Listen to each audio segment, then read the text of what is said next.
ये कश्मीर है और जम्मू कश्मीर पंचायत में जैसे जैसे दिन चढ़ रहा है और सूरज की किरणें चेहरों पर जोरों से पड़ रही हैं, ऐसे ही कुछ सियासी पारा भी जम्मू कश्मीर का चुनाव के मद्देनजर बढ़ रहा है। चार बेहद खास मेहमान आज हमारे साथ चर्चा में शामिल होंगे, क्योंकि इस बार कश्मीर की जनता भी, जम्मू कश्मीर की जनता पूछ रही है कितनी पार्टियां, कितने दल, कितने गठबंधन, कितने निर्दलीय, हमें सोचना है किसको वोट देना है। गुलाम अली खटाना साहब जो कि सांसद हैं राज्यसभा के भारतीय जनता पार्टी के, बहुत स्वागत है आपका हमारे साथ मंच पर जुड़ने के लिए। डॉक्टर समीर कौल जो कि राष्ट्रीय प्रवक्ता हैं नेशनल कॉन्फ्रेंस के, स्वागत है आपका। सुहेल बुखारी साहब प्रवक्ता कांग्रेस पार्टी के जम्मू कश्मीर के। सलमान निजामी साहब chief spokesperson democratic progressive Azad party यानी गुलाम नबी आज़ाद साहब की पार्टी का। सबसे पहले खटाना साहब आपके पास आते हुए, कितना बदला है कश्मीर? क्योंकि आप नया कश्मीर कहते हैं, वो कहते हैं कुछ नहीं बदला, नया कश्मीर वाकई बना है। तो आज जब हम डल झील के किनारे बैठे हैं, 5 बातें आप बताइए जिसकी वजह से आप जनता को, देश को समझा सकें कि हाँ ये नया कश्मीर है। भाई माइक उठा लें सब। पहले तो यही है, हाँ जी, माइक उठा लें सब। पहले तो ये है मैडम, आपका यहाँ स्वागत है जम्मू कश्मीर में और दुनिया की खूबसूरत जगह पे। और मैं देश के वज़ीर आज़म नरेंद्र मोदी जी को मुबारकबाद दूंगा कि जिनकी वजह से हमें ये मौका फ़राहम हुआ कि हम यहाँ आपके सामने रूबरू हैं डल गेट पे। और आपने ये कहा कि क्या 5 बड़ी तब्दीलियां हैं देश को बताएं। हाँ। हमारे सबसे ज़्यादा जो पार्टी सत्ता में रही हैं उनके अध्यक्ष का एक होटल में जाके खाना खाना। आप लोग राहुल जी का नाम नहीं लेते, बात उन्हीं की करते हैं लेकिन नाम नहीं लेते। नहीं, हम नाम ले लेते हैं राहुल गांधी जी। हाँ। और पिछले दिनों आपने देखा होगा गुलमर्ग में, और आपने देखा होगा कि यहाँ G20 का होस्ट, आपने देखा होगा यहाँ आज लोगों में जहनी ठहराव है जिसका भागा दौड़ी थी, लोग भाग रहे थे जम्मू क्षेत्र में अपना बच्चे लेके देश के बाकी हिस्सों में। लेकिन आज जिसका एक दुकान था वो 2 बना रहा है, जिसका एक होटल था उसको वो दूसरे की तैयारी कर रहा है। हाँ। आज किसान खेत में जा रहा है, आज गरीब का बच्चा स्कूल में, आपको इंटीरियर में आप जाएंगे तो वो स्कूल जाएगा, उसको कोई उकसाएगा नहीं पत्थरबाजी। आज कैलेंडर नाम की चीज़ ख़त्म हो गई है। जम्मू कश्मीर के लोग एक खुशहाली की तरफ, प्रॉस्पेरिटी की तरफ बढ़ रहे हैं और बैनुल-अक़वामी लेवल पे दुनिया के बड़े बड़े इन्वेस्टर जो हैं वो कश्मीर में आना चाहते हैं, इन्वेस्टमेंट करना चाहते हैं। और जो प्रोजेक्ट्स और प्रपोजल्स, मुझे नहीं लगता पिछले 70 साल में ना कहीं हुआ होगा। मुझे लगता है कि हो गए होंगे 5-7, नहीं मतलब आपने 5 चीज़ें बदलाव के लिए बोला। अच्छा, 5 बदलाव के लिए वो बोलता रहूं क्या? हाँ डॉक्टर कौल, अब इसके बाद आप माइक उठाइए और आप बताइए। आप जाहिर तौर पर आप उनसे सहमत नहीं थे, आपका चेहरा बता रहा था। आप जैसे इन्होंने इंडस्ट्रियलिस्ट के नाम कहा कि कुछ इंडस्ट्रियलिस्ट से आना चाहते हैं, आपका चेहरा एक कहानी बता रहा था। लेकिन हर कश्मीरी का चेहरा आपको सब कुछ बताएगा। मेरे से पहले काजी तौकीर आके गया, उसने क्या बात की? उसने कहा मैं कुछ नहीं चाहता हूँ, मैं थोड़ी सी इज्जत चाहता हूँ। सबसे पहले मसला जो मेरे से ले लिया गया, मेरी इज्जत। I was disrobed in front of the whole country. My constitutional rights, my freedom of expression was all taken away. इज्जत। डेवलपमेंट क्या है? डेवलपमेंट के हकदार तो लोग हैं यहाँ के।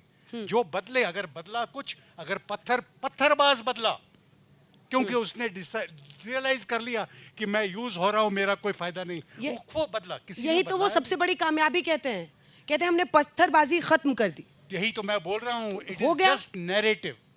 अरे पत्थरबाजी खत्म तो हुई ना। बताने की बातें हैं, बोलने की बातें हैं, चिल्लाने की बातें हैं, दिखाने की बातें हैं, all portrayal. But on the ground ये कहते हैं हजारों करोड़। माय गॉड, हजारों करोड़ पे तो हम आप सोने पे चल के आए क्या यहाँ? वही पत्थर, वही पेड़ जिन्होंने आपको साया दिया होगा, और वही प्यार जो आपको यहाँ के लोगों से मिला होगा, कुछ नहीं बदला, क्योंकि वो that is the inherent property of people. थोड़ा सा माइक आपके मुंह से दूर हो जा रहा है। मुझे पता है आप लोग बहुत अच्छा बोलते हैं, लेकिन थोड़ा माइक को ऐसे पकड़ना पड़ेगा ताकि पूरे देश तक आपकी आवाज पहुंचे।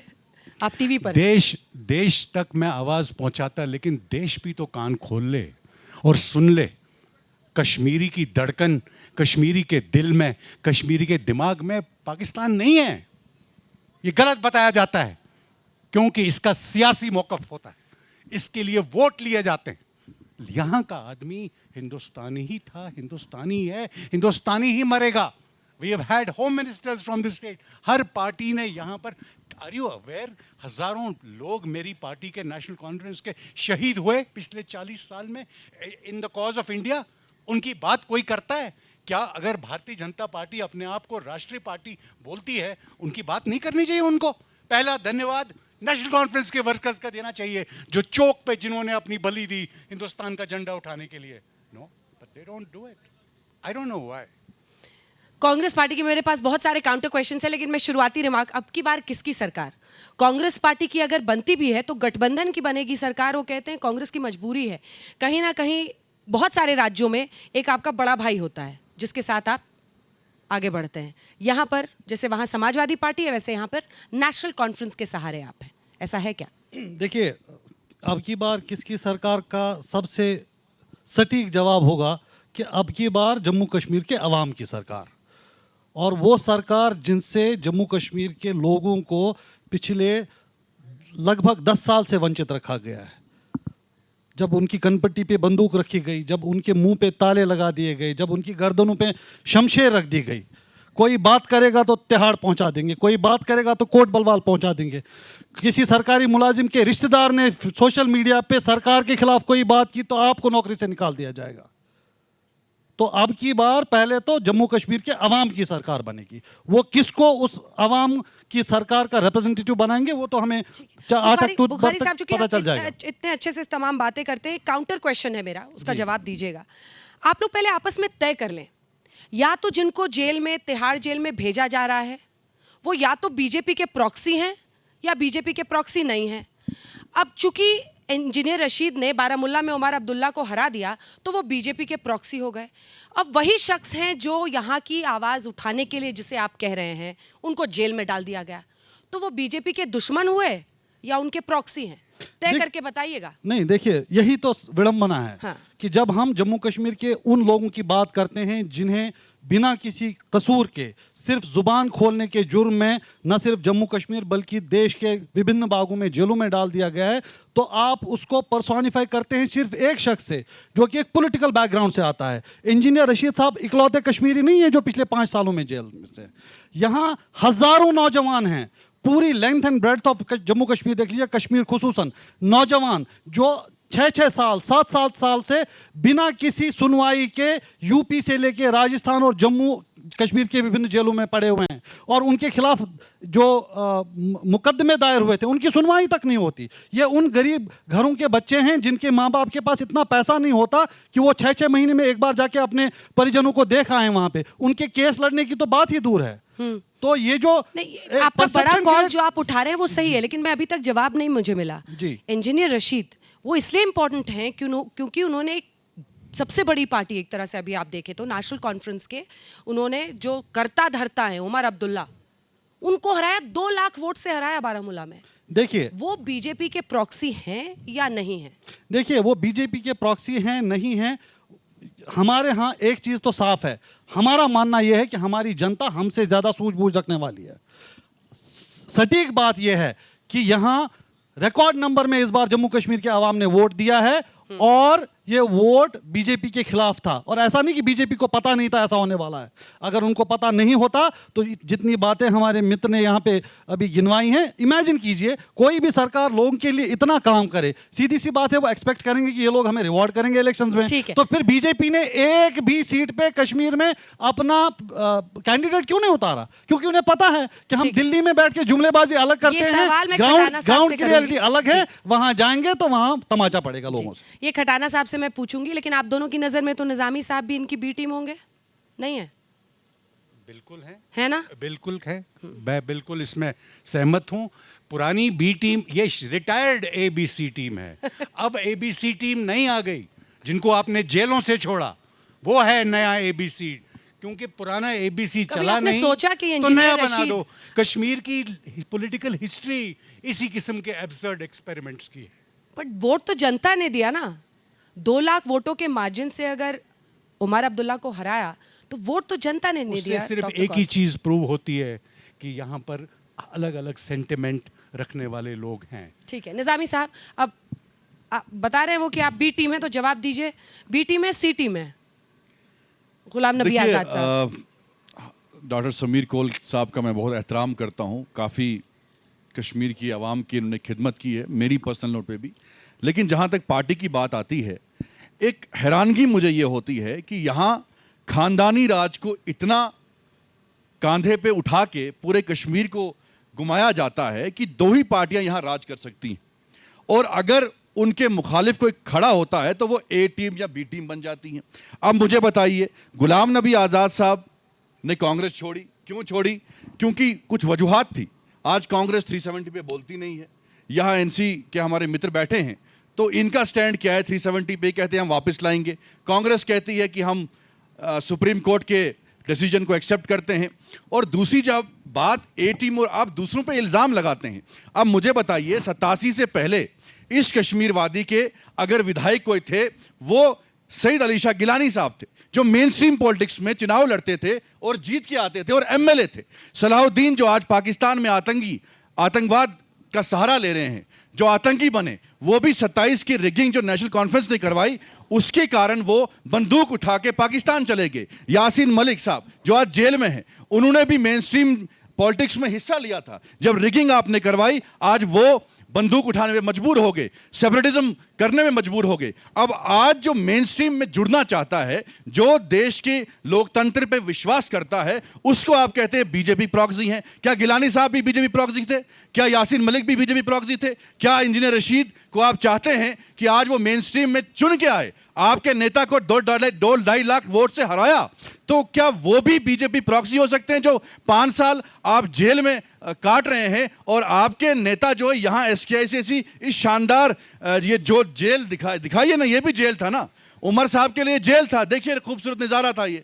तो जो व्यक्ति तिहाड़ जेल में 5 साल से है कश्मीर के कॉज के लिए, उसको आप बीजेपी प्रॉक्सी कहते हैं। और जो जमीन पे हकीकत ये है कि अगर बरकती साहब इलेक्शन लड़ रहे हैं, क्या आप चाहते हैं कि इंजीनियर साहब भी, बरकती साहब भी, हम भी, सब लोग जो हैं जो नेशनल कॉन्फ्रेंस की विचारधारा के साथ नहीं मिलते हैं, हम आपको जो है आतंकवादी बनाएंगे? क्या हर कश्मीरी फिर आतंकवादी है? जो इंडिपेंडेंस पे सवाल उठाए जाते हैं, जो आज कश्मीर में इंडिपेंडेंट उठे हैं, वो इंडिपेंडेंट जो हैं वो जमात इस्लामी के भी हो सकते हैं बाकी, लेकिन उसमें मेजॉरिटी में अगर आप प्रैक्टिकली देखिए, वो युवा है कश्मीर का, जो स्कॉलर है, जो PhD होल्डर है, वो चाहता है कि उमर अब्दुल्ला साहब, उसके पहले फारूक साहब, उससे पहले शेख साहब, उसके बाद उमर अब्दुल्ला साहब के 2 बेटे, मुफ्ती साहब, महबूबा जी, फिर उसके बाद उसकी बेटी। अरे आम कश्मीरियों को मौका नहीं देंगे आप?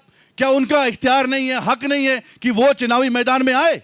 सिर्फ यहाँ अब्दुल्ला मुफ्ती। आम कश्मीरी अगर इनके खिलाफ चुनाव लड़ता है, वो बीजेपी प्रॉक्सी। अब मुझे बताइए, बीजेपी की सरकार में कौन रहा है? उमर अब्दुल्ला मंत्री रहे हैं, महबूबा मुफ्ती चीफ मिनिस्टर रही है बीजेपी सरकार, ना गुलाम नबी आज़ाद साहब बीजेपी में रहे, ना इंजीनियर रशीद साहब बीजेपी में रहे। तो प्रॉक्सी ए और बी टीम कौन सोचता है? आपकी कल तक शादी हुई थी, अब तलाक हो गया, कल और शादी होगी। हम ना कभी बीजेपी में थे, ना कभी जाएंगे। कटाना साहब, आपकी बारी है, जिसके बाद डॉक्टर कौल इसका जवाब देंगे। लेकिन देखिए, 2 प्रश्न जो उन्होंने उठाए आपको जवाब देना चाहिए। कश्मीर में आप चुनाव लड़ते नहीं हैं, और इसी वजह से वो कह रहे हैं कि आपने जम्मू में इतनी पार्टियां नहीं अचानक उठी हैं जितनी कश्मीर में उठी हैं। क्यों उठी हैं? उनका कहना है आप उनके वोट्स को डिवाइड करने के लिए एक स्ट्रैटेजी के तहत फील्ड कर रहे हैं निर्दलियों को।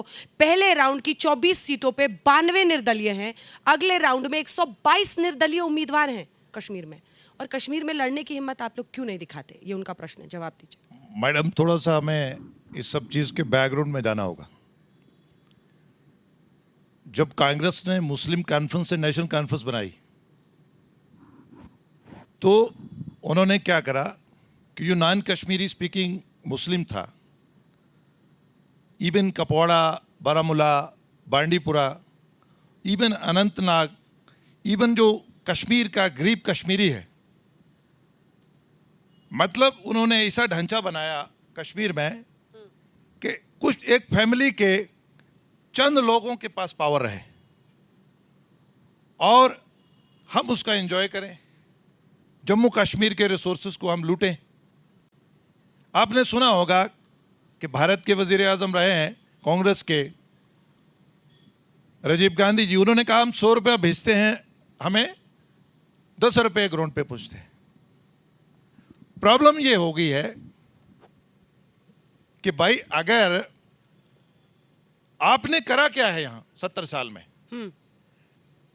आपको यहां का ओबीसी दिखाई नहीं, उसको आप मुसलमान नहीं समझते, वो भारतीय जनता पार्टी सर्वे करवाती है। आपको पहाड़ी दिखता नहीं है, आपको अनंतनाग का कश्मीरी को भी आप गुजरी बोलते हैं। आप जो लाते हैं उसको आप टेक्निकल एयरपोर्ट्स और बाकी जगह इस्तेमाल करते हैं, ऐशो असरत करते हैं। आपको प्रिंस थोड़ी ना बनाया था। 370 का ये मतलब थोड़ी था कि आप प्रिंस बने रहेंगे और रिसोर्सेज को, सेंट्रल स्पॉन्सर्ड फंड्स को आप डाइवर्ट करेंगे। यहां तक इनका ये कहना है कि हम यहां, देखिए भारतीय जनता पार्टी दुनिया की सबसे बड़ी पार्टी है और इसमें देश में भी हमारे, आज भी हम एनडीए है, फिर भी कश्मीर में नहीं लड़ रहे ना। और दुनिया की सबसे बड़ी पार्टी कश्मीर में क्यों नहीं लड़ रही? और हमने हाँ, यहाँ भी कोशिश करी है कि हमारे यहाँ अलायंस जो है वो डेवलप हों। किसी को जमहूरियत का खूबसूरती क्या है कि किसी को भी इजाज़त है वो किसी के साथ भी अलायंस करे।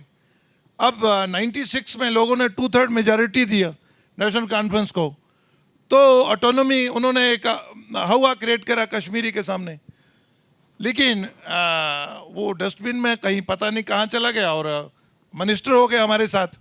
हमने नहीं कहा, देखिए अलायंस बनाना, रीजनल पार्टीज के साथ अलायंस बनाना, कश्मीर में हमने जो करा है पिछले 10 साल में, आप हमारा कंपेयर कर लीजिए ना।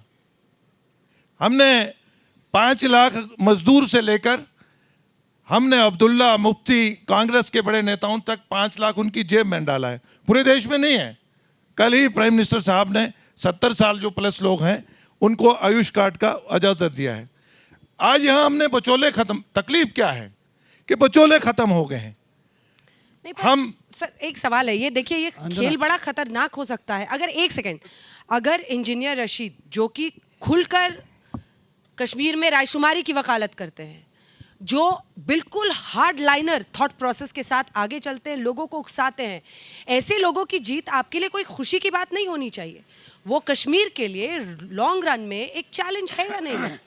भारतीय जनता पार्टी के लिए ये खुशी की बात यह है कि यहाँ 1000 वोट से, 2000 वोट से, 5000 वोट से लोगों को डरा धमका के वोट लेना, एमपी बनना, एमएलए बनना, उससे 1000 गुना बेहतर है कि कश्मीर के लोगों ने अभी पार्लियामेंट इलेक्शन में खुले तौर पे वोट का अपना हक का इस्तेमाल करा है। अब यहाँ आके इलेक्शन फाइट कर रहे हैं। इन्होंने 87 में रिगिंग करी। ये नेशनल कॉन्फ्रेंस तो उनका बड़ा बेटा है कांग्रेस का, ये तो उसको अच्छा रखा है। अब छोटा बेटा दूसरा है, अब बहुत सारे इनके ग्रुप है और बेटे भी हो गए हैं। अब इल्ज़ाम हम पे लगाते हैं, लोगों को बेवकूफ़ बनाते हैं, कभी इस्लाम का बीच में ले आते हैं कि मुसलमान खतरे में है। अरे देश दुनिया में मुसलमान को कोई खतरा नहीं है, खतरा है इनकी लूट खसूट को है, इनकी Z++ को खतरा है। ये लोगों को डराते हैं। भारतीय जनता पार्टी का मिशन यहाँ ये है कि कश्मीर खुशहाल हो, कश्मीर के लोग यहाँ रूल ऑफ लॉ हो, यहाँ लंबी लंबी लाइनें ना हो, लोगों को टार्चर ना किया जाए, यहाँ प्रेस का हर का आज़ादी हो। यहाँ अगर हमने टेररिज्म पे अगर कंट्रोल कमांड करा है तो हमने साइंटिफिक तरीके से करा है। हमें मुबारकबाद देना चाहिए कि हम एक टेररिस्ट को पकड़ने के लिए 200 शरीफ आदमी को हम टार्चर नहीं करते कश्मीर में। ठीक है, हम साइंटिफिक तरीके से हमने यहाँ रूल ऑफ लॉ लाया है, हमने यहाँ अमल लाया है। हम सबको इसका स्वागत करना चाहिए। भारतीय जनता पार्टी ने, वजीर आजम ने हिंद ने स्वागत करा है वोटों का। उन्होंने ये नहीं कहा कि नेशनल कॉन्फ्रेंस का क्यों एमपी जीत के आया है, जहां दूसरी किसी पार्टी का एमपी क्यों जीत। उन्होंने लोगों की पार्टिसिपेशन को वो कहा है कश्मीर के हम यहाँ सियासी नर्चरिंग के लिए नहीं आते हैं। हमने बहुत सारे वेलफेयर स्कीम करे हैं। हमने 70 साल में ओबीसी का सर्वे कराया, उनको नाम नेहाद 2% दिया था, हमने उनको 8% दिया है। हमने यहाँ बहुत सारी चीजें। मैं लौट रही हूँ आपके पास। सुहेल बुखारी साहब, एक सेकंड, मैं आपको बहुत बहादुर नेता मानती हूँ, तो मुझे लगता है कि आप सबको, हम सबको जानना है कांग्रेस पार्टी का अनुच्छेद 370 की वापस बहाली और 35A पर क्या स्टैंड है। मेरे सवाल को प्लीज अवॉइड मत कीजिएगा। ना आपका मैनिफेस्टो दिख रहा है, ना आपके नेता कुछ उस पर बोल रहे हैं, लेकिन आप उनके साथ चुपचाप पीछे खड़े हैं। नहीं, बिल्कुल नहीं। देखिए, हमारा प्रॉब्लम ये है कि जो असल पूरा जो लार्जर पिक्चर है, 370 इंपॉर्टेंट नहीं है, बहुत इंपॉर्टेंट मामला है। मेरी बात आप पूरा हमको बोलने दीजिए। ये जम्मू कश्मीर की जो स्थिति है, ये कोई स्विच ऑन ऑफ करने वाली बाइनरी वाली स्थिति नहीं है। बीजेपी ने जानबूझ के जितने राइट्स थे हमारे लोगों के वो छीन लिए। अभी हमारे एमपी साहब बोल रहे थे, अब मैं इनको डेटा दूं तो आप भी सुनिए और अपने दर्शकों तक भी पहुंचाइए। इन्होंने हमारे साथ अच्छा ये किया है कि अब हम पूरे देश में बेरोजगारी में दूसरे नंबर पे आ गए हैं। हमारी अर्बन जो अनएम्प्लॉयमेंट रेट है वो 46% है। ये अच्छा किया है इन लोगों ने हमारे साथ। ये जो हेल्थ कार्ड की बात कर रहे हैं ना, इनको पता होना चाहिए कि वो कोर्ट केस चल रहा है हाई कोर्ट में। जो अस्पताल उस कार्ड पे इलाज करते थे वो हड़ताल पे चले गए हैं क्योंकि उनको पैसा नहीं मिल रहा है। हमारे यहाँ इन्होंने जो रिक्रूटमेंट्स किए, 5 बड़े रिक्रूटमेंट किए, 5 कॉश हो गए क्योंकि सब जगह धांधली की। एक कंपनी है जो एग्जामिनेशन में इस्तेमाल होती है, 7 राज्यों में ब्लैक लिस्ट कर दिया गया उसको, उत्तर प्रदेश उसमें शामिल है। लेकिन यहाँ इस सरकार को किसी भी कीमत में वही ब्लैक लिस्टेड कंपनी चाहिए, उसी से एग्जाम करवाने हैं। इन्होंने हमारे यहाँ करप्शन का वो कीर्तिमान स्थापित किया है जो हमारे जो इन्हीं के एस्टैब्लिश किए हुए गवर्नर साहब थे, वो 5 बार रिकॉर्ड पे बोल चुके हैं कि मेरे पास हम इन्हीं के लोग आए, फाइल लेके बोला इतने से करोड़ मिलेंगे। तो ये तो रही एक बात। अब आते हैं उस मामले पे। जम्मू कश्मीर, मेरे सवाल का जवाब दे रहे हैं, उसी पे आ रहा। ठीक है, क्योंकि ये जो जितनी इन्होंने बातें की हैं उसका जवाब तो देना है। और इतना अच्छा किया था, जो असल सवाल आपने इनसे पूछा था कि इतना अच्छा किया है तो यहाँ इलेक्शन क्यों नहीं लड़े, उसका इन्होंने जवाब नहीं दिया। क्योंकि ये उसका जवाब सिर्फ एक ही है, क्योंकि इनको पता है जो बोल रहे हैं वो जुमलेबाजी है, झूठ है, नहीं, हम खिलाफ है। इसका जवाब देंगे आपको कि हमारा एक्सेप्टेबिलिटी बड़ा है कश्मीर में। हमने लोगों को मैंडेट दिया है असेंबली में। अभी सर हमने पार्लियामेंट में भी पहले दिया है। लोकसभा में तो आपने इलेक्शन ही नहीं लड़ा। देखिए, आप पूरे देश में लड़ रहे हैं क्या? आप अलाइज के साथ, अरे आप अलाइज करें। यहाँ कौन है आपका अलाइज? यहाँ कौन था आपका अलाइज? अरे यहाँ कौन था आपका अलाइज? अरे यही तो आजादी है। आपका कश्मीर में कौन अलाइज था? नाम यही तो आजादी है, नाम कोई भी कर सकता है। नाम बताइए ना। अरे इतनी डरी हुई पार्टी है कि अपने अलाइज का नाम नहीं बता रहे हैं कश्मीर में कौन है। अलाइज बोल रहे हैं, अलाइज के साथ लड़ा है यहाँ पे, लेकिन वो अलाइज कौन है उसका नाम लेते हुए डर रहे हैं। बताइए कौन थे अलाइज? अरे मेरे भाई, अब कब्रिस्तान भरने का टाइम खत्म हो गया। सर आपके अलाइ कौन थे? अरे मेरे भाई, हमारी एक्सेप्टेबिलिटी है। सर अलाइ कौन था? कभी कश्मीर अलाइ कौन था? भारतीय जनता पार्टी। भारतीय जनता पार्टी कश्मीर की पार्टी जम्मू कश्मीर की नहीं रही। अलायंस पार्टनर कौन था लोकसभा में? भारतीय जनता पार्टी जम्मू कश्मीर आपका अलायंस पार्टनर कौन था? पार्टी नहीं रही है। सर अलायंस का पार्टनर कौन था? पार्टी की नरेंद्र मोदी जी की पॉलिसी की कश्मीर में अभी एक्सेप्टेबिलिटी हुई है, इसीलिए हम इलेक्शन नहीं लड़ रहे। हम यहाँ चुनाव लड़ेंगे। हम 2000 वोट से एमपी। लोकसभा क्यों नहीं लड़ा? अरे वो वक्त चला गया, 200 वोट से एमपी बनने वाला। लोकसभा क्यों अरे 10,000 वोट से एमपी बनने वाला अलाइ कौन था आपका? भूल जाइए। अच्छा, हम भूल जाइए। लोगों को डरा के सवाल किया जाएगा कि क्यों नहीं लड़ा। आप यहाँ का गरीब कश्मीरी भी एमपी बन सकता है। पूछा जाएगा कि आपका अलाइ कौन है, फिर ये नाम नहीं लेंगे क्योंकि उनको पता है नाम लिया तो ये जो सारे लोग गरीब मासूम कश्मीरी जो कांग्रेस से लड़ता है उसको उनका नाम सामने आ जाएगा। इतना जुल्म करा हुई पार्टी है, ये डरी हुई पार्टी है, वो गरीब कश्मीरी वो कांग्रेस से लड़ता था। सुनिए, वो थूकता था, उसको आपने 47 पकड़ा दी। ये पॉलिसी आपकी कश्मीर के लिए। सर आप बता ही नहीं रहे, इलेक्शन में आपका अलाइ कौन था? अरे लोकसभा में कौन था अलाइ आपका? अरे हमारी एक्सेप्टेबिलिटी बड़ा है। अलायंस कौन था आपका? अरे हमारा एक्सेप्टेबिलिटी बड़ा है। चलिए वापस आते अपने सवाल आपसे ना हो पाएगा। और मैं अपने सवाल का टेक 2 करके आपसे पूछ रही हूँ। आप नेशनल कॉन्फ्रेंस के पीछे ना छिपें। अगर कांग्रेस पार्टी का मैनिफेस्टो आपके पास है तो मुझे दिखा दें। अनुच्छेद 370 35A पर कांग्रेस पार्टी की क्या सोच है, स्टैंड क्या है? सबसे बड़ा मुद्दा है ये कश्मीर का। और अगर कल को आप दोनों के गठबंधन की सरकार बनती है और उमर अब्दुल्ला कहते हैं मैं तो 370 वापस बहाल करूंगा, 35 से लाऊंगा, तो कांग्रेस पार्टी उनके साथ खड़ी है या उनके खिलाफ खड़ी है? देखिए, कांग्रेस पार्टी और नेशनल कॉन्फ्रेंस दो विभिन्न पॉलिटिकल पार्टीज हैं। अपना इनका बेस है, अपना इनका पॉलिटिकल एजेंडा है, अपना मैनिफेस्टो। आपका मैनिफेस्टो कहाँ है? हमारा मैनिफेस्टो तो आपने कल, हमारे खड़गे जी आए थे, उन्होंने सब बता ही दिया। राहुल गांधी जी आए थे, उसमें उन्होंने बता 370 दिया। पे क्या लिखा है? सुनिए, मसला सिर्फ 370 का ही नहीं है। आप देखिए, ये एक बड़ा प्रोपेगेंडिस्ट एटीट्यूड है। जम्मू कश्मीर का जो बताइए ना, अधिकारों का 370 हनन हुआ है, आपका जम्मू स्टैंड क्या है कश्मीर के 370? लोगों के अधिकारों का जो हनन हुआ है, वो मात्र 370 में जो संशोधन किया गया वही नहीं था। जम्मू कश्मीर जो इतनी बड़ी और अहम रियासत थी, उसको आपने डिसमेंबर करके 2 यूनियन टेरिटरीज में डाल दिया।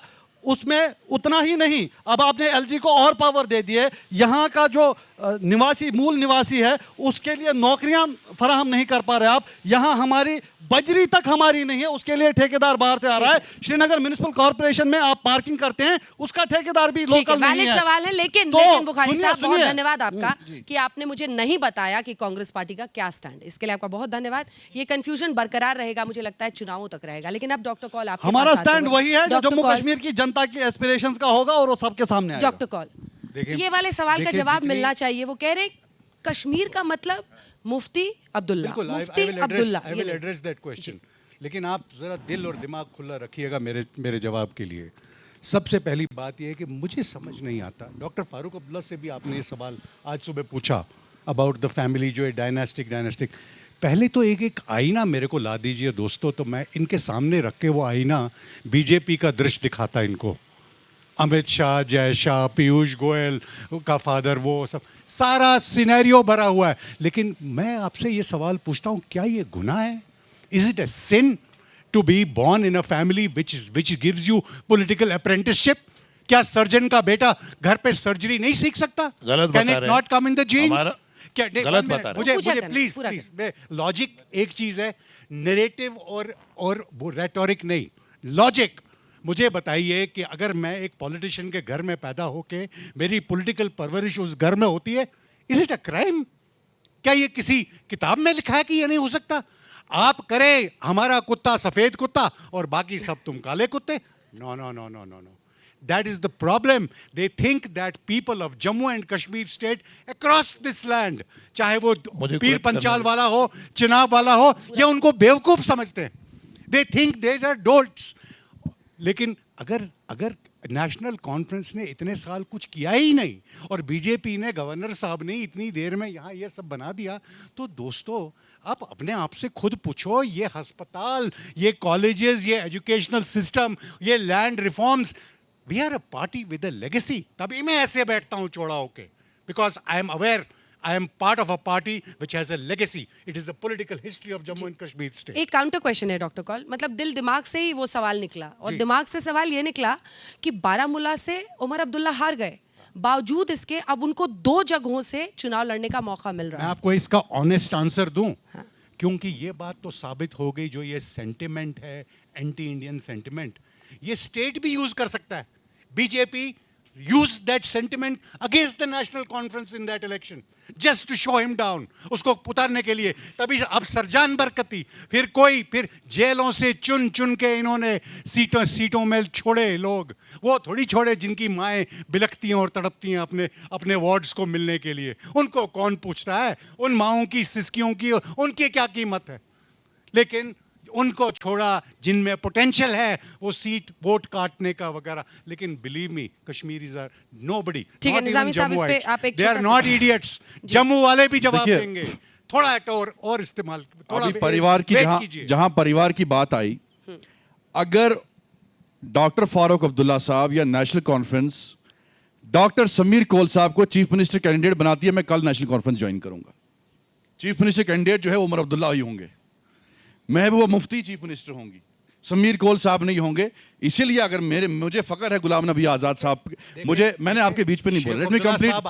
मुझे फख्र है अपने लीडर पे, गुलाम नबी आजाद साहब पे मुझे फख्र है कि उन्होंने अपने बेटे को टिकट नहीं दी और आम कश्मीरियों को टिकट दी। आज देखिए हमारी पार्टी में 25 जो कैंडिडेट्स आजाद साहब ने मैदान में उतारे हैं वो आम कश्मीर के नौजवान हैं। दूसरा, आपने डेवलपमेंट की बात की, शेख साहब, उसके बाद फारूक साहब, आज उमर अब्दुल्ला साहब गांधरबल से चुनाव लड़ रहे हैं, जीते भी। लेकिन मुझे बताइए, आपने डेवलपमेंट की बात की, गांधरबल में डिस्ट्रिक्ट बनाने वाले कौन थे? वो गुलाम नबी आजाद साहब थे। गांधरबल में अस्पताल बनाने वाले कौन थे? वो गुलाम नबी आजाद साहब। मुगल दौर में आपके ये कश्मीर में सभी बगीचे बने, आपके साथ में बगल में टुलिप गार्डन बना 1.5 साल में। मुगल दौर के बाद पहला कश्मीर में अगर कोई गार्डन बना, बगीचा बना, वो गुलाम नबी आजाद साहब ने बनाया। अगर कश्मीर में मेडिकल कॉलेज 5 दिए, वो गुलाम नबी आजाद साहब ने। अगर 8 डिस्ट्रिक्ट दिए, वो गुलाम नबी आजाद साहब ने। डबल शिफ्ट ट्रिपल शिफ्ट में काम करवाया, वो गुलाम नबी आजाद साहब ने। आप मुझे काम गिनवाइए कि उमर अब्दुल्ला साहब ने 6 साल में यहां 1.5 लाख बच्चों को पैलेट और बुलेट चला के मारने के बजाय क्या काम किया? और आपने कुछ नहीं किया। डेवलपमेंट तो आप अभी तक किसी ने एक बार भी नहीं कहा कि हम इतने स्कूल बनाएंगे, हम इतने कॉलेज बनाएंगे, हम इतनी यूनिवर्सिटियां बनाएंगे। डेवलपमेंट की बात सिर्फ गुलाम नबी आजाद साहब कर रहे हैं। आपने 70 साल यहां की कश्मीर की आवाम को कहा हम ऑटोनॉमी लाएंगे, सेल्फ रूल लाएंगे। आप भूल गए, आप धोखा दे रहे 370 का। आपके अलायंस पार्टनर को मैं इसके बाद बोलूंगा नहीं। मुझे जवाब दीजिए कि 370 कांग्रेस वापस लाएगी या नहीं लाएगी, यस और नो, फिर मैं बात नहीं करूंगा। नहीं, ये देखिए, आपको मेरे से ज्यादा दिखता है तो शायद एनक की जरूरत नहीं। मैंने सवाल किया, आपने अभी मैनिफेस्टो में रखा 370। अब मुझे बताइए, बीजेपी तो 370 वापस नहीं लाएगी। आपके पास सिर्फ 2 विधायक हैं पार्लियामेंट में, वो कैसे 370 को वापस लाएंगे? आपने सुप्रीम कोर्ट के फैसले के बाद उसको चैलेंज भी नहीं किया। और वो लोगों को आपने 370 के एक एमएलए नहीं मिला अपनी गवर्नमेंट सुप्रीम कोर्ट में चैलेंज भी नहीं किया। दविंदर सिंह राणा ने कहा ऑन रिकॉर्ड कि उमर अब्दुल्ला साहब दिल्ली जाते हैं और बीजेपी को कहते हैं कि भाई हमें आपके साथ सरकार बनानी है। ठीक है, इसीलिए बारी बारी से वो आपकी पार्टी को आईना दिखा रहे थे, कह रहे थे आपके भी तो लोग नहीं चुने गए। लेकिन एक सेकंड, मैं ये थोड़ी कहता हूं कि हम गलती नहीं कर सकते या हमने जो करना चाहिए था वो सारा किया। मैं नहीं वो कह रहा हूं, वो बेवकूफी कहेगा। जो अब मुझे बताओ कौन कहेगा? गलतियां कमियां हमेशा है। There is chance of improvement every time. जो पहले नहीं हुआ वो अब किया जाएगा। लेकिन मैं ये कहूं, जिस पार्टी की लेगेसी है, जिसने land to the tiller, you have no idea what we are talking about. Raja Ram Mohan Roy के उससे भी बड़ा लैंड रिफॉर्म, जिसके हाथ में गरीब किस जमीन पे, जिस पे कत्ल होते हैं, जिस पे जान मारी जाती है, जिस पे वॉर्स लड़े जाते हैं, वो गरीब को दे दी। हालांकि मैं एज ए कश्मीरी पंडित उसमें सफर किया, but there was a larger purpose. I can not criticise it. You ऐसे रिफॉर्म्स जिस लीडर ने अपने कौम को दिए, जिसने एजुकेशन की नींव डाली, खटाना साहब जवाब एजुकेट किया अपने मैसेज को, हाउ कैन यू, उसका क्या कंपेयर आप कर सकते हो? You can not, it's not possible. Madam Kaul साहब कह रहे थे कि इनके बड़े बड़े नेताओं के बच्चे भी पॉलिटिक्स में हैं और क्या कोई क्राइम है क्या है कि जब हम में रहते हैं ना, तो हमको समझने के लिए दिक्कत है। हम सारी उम्र रहे, मैं बनूं, मेरा बेटा बने, मेरा दादा बना था, मेरा पोता बने, हमको कैसे समझेंगे? हमारा बात कहने का मकसद यह है कि हम पावर को क्रिटिसाइज करते हैं। आपका जो पावर सेंटर है वो फैमिली के पास रहता है। कांग्रेस का फैमिली के पास पावर सेंटर रहता है। क्या कांग्रेस की सेकंड लीडरशिप में कोई टैलेंटेड लोग नहीं है क्या पूरे देश में कभी 70 साल में फैमिली के अलावा दूसरे लोग नहीं आए क्या शेख अब्दुल्ला, फारूक अब्दुल्ला, उमर अब्दुल्ला, फिर उसके बच्चे, क्या बाकी लोग टैलेंटेड नहीं है नेशनल कॉन्फ्रेंस में? ये बात समझने की है और आम आदमी को ये बात सुननी चाहिए और ये समझनी चाहिए, चीज को गलत नहीं बताना चाहिए। हमारे दूसरे भाई साहब एम्प्लॉयमेंट की बात कर रहे थे। अरे मेरे भाई, सच बोलना चाहिए। होता जरा कड़वा है, पॉलिटिक्स में लोगों का परसेप्शन ही ऐसा है। अरे सच बोलने वाले भी सियासत में जिंदा है, रहते हैं। हम क्या करते थे यहाँ, हम यहाँ गरीब आदमी के बच्चे को घर में बर्तन साफ करवाते थे। 10 साल उसको बर्तन साफ करवाए, फिर उसको पीएचई में, पीटीडी में, या आज भी आप डाक बंगलों में जाइए सरकारी, वहां आपको 10-10 साल, 15-15 साल के बच्चे जो 9,000, 8,000, 7,000 वो रहेंगे और उनका इस्तेसाल करते थे। और फिर उसको रैपर 15 किस्म का इन्होंने रैपर शुरू करा। अरे आपने उनकी 20 से 40 साल की जिंदगी खत्म कर दी। अंजना, अरे ये वो कह रहे हैं जिन्होंने अग्निवीर स्कीम अभी लॉन्च किया है। एक बात कहना चाहता हूं, मैं बोला नहीं। एक पार्टी, आप सच सुनिए। हाँ बिल्कुल सुनेंगे। आप कश्मीर के लेकिन लोगों आप के साथ सुनिए जुल्म करा, सुनिए। कि हम लोगों आप जब की सच हालत- बोलेंगे तो हम सुनेंगे, आप जब सच बोलेंगे तो हम सुन लेंगे। फिलहाल आप झूठ बोल रहे हैं। सच- उनके बच्चे जब शादी सच नहीं बोलेंगे कर तो हम सकते। सुन लेंगे। उनकी फिलहाल आप झूठ बोल रहे हैं। नो, आप उस पार्टी से हैं जिन्होंने अग्निवीर स्कीम शुरू की। हम झूठ नहीं। अग्निवीर आपने शुरू की ना 5 अरे साल हम की। 22 साल में दे रहे हैं उसको। 5 साल आप 20 से 40 सुनिए साल ना, तक उसको नहीं देते। अग्निवीर को 5 क्या साल बात- यूज एंड थ्रो अरे करने क्या की अग्निवीर स्कीम है? ये वो रैपिड विजन है फायर वगैरह अग्निवीर। यूज करते हैं। आपको अंजना ABC जी, नहीं पता एक अग्निवीर अहम का। बात इन्होंने उठाई है जो वंशवाद की बात होती है मेरी ना। बात सुनिए। कांग्रेस पार्टी के पास आप- एक मिनट रुकिए, अब आप जवाब भी मेरे- सुन जब लीजिए। मैं कांग्रेस बोल रहा पार्टी हूं, के साथ मैंने पास इंटरप्ट नहीं करा। प्रधानमंत्री बनाने अरे का सुनिए, अवसर आया आज 10 देश साल आपको नहीं सुन रहा लगातार। है। तो क्या फैमिली आज वाला बना? कश्मीर आपको सुनने वाला नहीं है। कांग्रेस की जो पिछली सरकार थी यूपीए की, 10 साल तक प्रधानमंत्री बनाने का अवसर था। क्या फैमिली में से किसी को बनाया? किसको बनाया? डॉक्टर मनमोहन सिंह को।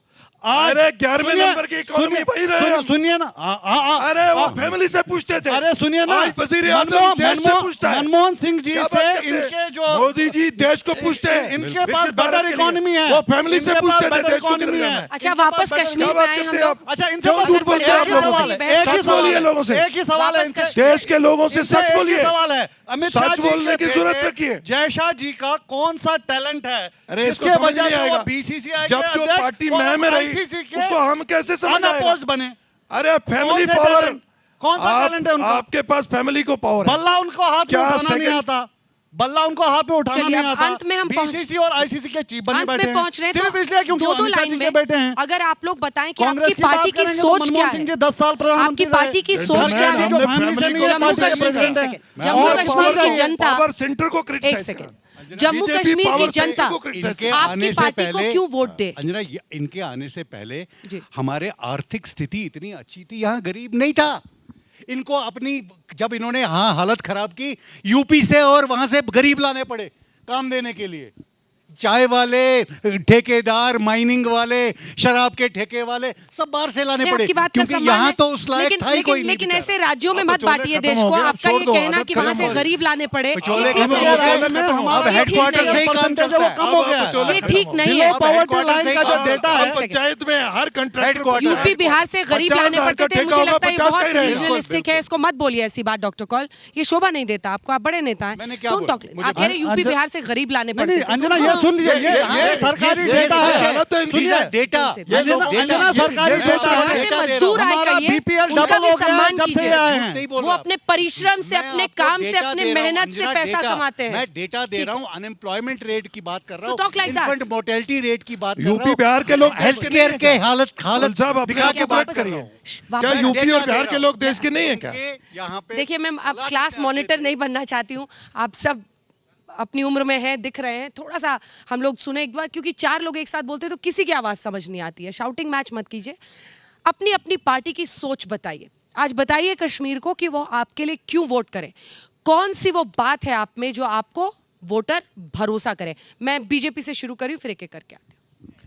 देखिए कश्मीर की जनता पे हम उम्मीद रखते हैं हाँ, कि हमने जो एक उनको सैंपल दिया है पिछले 10 सालों में, हालांकि यहाँ इलेक्टेड सरकार नहीं थी, 3 टायर का इलेक्शन हुआ, पार्लियामेंट का इलेक्शन हुआ, जी लेकिन हमारा ये है, हमारा कश्मीर खुशहाल हो, कश्मीर दुनिया की बेहतरीन जगह बने, कश्मीर के लोग, जम्मू कश्मीर के लोग जम्मू कश्मीर की तरक्की का हिस्सा बने, ठीक है। जम्मू कश्मीर के लोग देश की भारत विकसित बनाने में उसका हिस्सा बने, यहाँ ब्लडशेड, यहाँ कब्रिस्तान ना भरे जाएं। हम कश्मीर की जनता से ये गुजारिश करते हैं कि अगर आप कांग्रेस को, नेशनल कॉन्फ्रेंस को वोट देंगे तो कब्रिस्तान भरे जाएंगे, यहाँ ब्लडशेड होगा, यहाँ पत्थरबाजी होगी, यहाँ बेवाएं होंगी, यहाँ यतीम होंगे, यहाँ बच्चे स्कूल के बजाय स्टोनिंग करेंगे, ठीक। यहाँ गरीब मजदूर जो है वो मजदूरी पे नहीं जाएगा, बिजनेस वाले का काम ठप रहेगा, जी यहाँ टूरिज्म 2 करोड़ क्रॉस कर गया, या इंटरनेशनल टूरिज्म बिल्कुल बंद हो गया था, आज फिर खुशहाल हुए हैं। हम उनसे गुजारिश करते हैं कि अगर आप कांग्रेस और नेशनल कॉन्फ्रेंस को मौका देंगे तो फिर कत्लो पकड़ धकड़, लॉलेसनेस, फिर वही बम ब्लास्ट, फिर वही सारी चीजें आएंगी, ठीक है। और डॉक्टर कब्रिस्तान भरे जाएंगे। डॉक्टर कॉल, थोड़ा सा छोटा बोलिएगा बिकॉज बिल्कुल छोटा बोलूंगा और हाँ। शुक्रिया आप मौका देने का। जी। मैं सिर्फ और सिर्फ लोगों से ये कहना चाहता हूं कि अपने ज़मीर, अपनी इज्जत, अपने दिल को सुनिए। फुटवर्टिस गजौन, फुटवर्टिस Kashmir as a history of conspiracies. इनसे बासी ब्रोंटे पेट चो आमुत ताकि बदले नफर बट तिम तब से ऐसा ही होता आ रहा है हमारे जी। साथ, किसी तरीके से बेवकूफ़ बना के।